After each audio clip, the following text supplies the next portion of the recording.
সুন্দর হয়েছে না, ফুলগুলো একেবারে অনেকগুলা ফুল হয়েছে। তো যাই হোক, এই গাছটার নাম কি কেউ বলতে পারবেন? এটা হলো একটা বাদাম গাছ। এটা হচ্ছে ওই যে লাল লাল বড় বড় বাদাম হয় না, আবার ওই যে একটা বাদাম গাছ, ওইটাও আমাদের বাদাম গাছ। এইটা হলো আমার ভাইয়া লাগাইছে, আর ওইটা হইলো আমার আম্মু লাগাইছে। আকাশটা দেখেন কত চমৎকার। আজকে আকাশটা রোমান্টিক মুডে আছে, বুঝছেন? রোমান্টিক মুডে না, মনে হয় হট মুডে আছে। তো যাই হোক,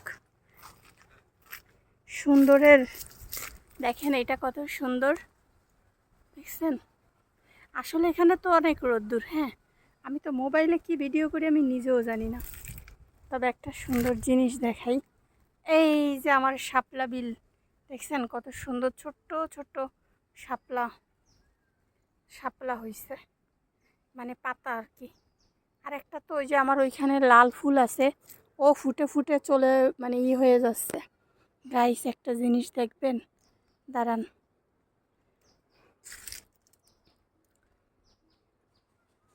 দেখেন আমি এখানে কিন্তু কচু গাছ না, সরি কচুরি গাছও লাগাইছি।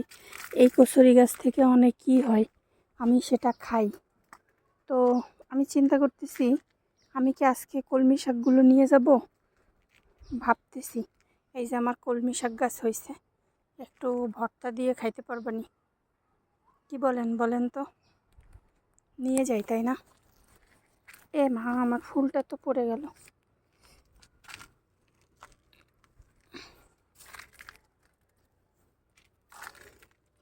দেখেন এখান থেকে ছিঁড়তে হবে। এই যে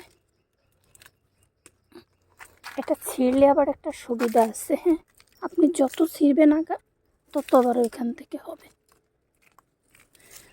তোমার ভর্তা খাইতে তো আর বেশি লাগবে না, বলেন?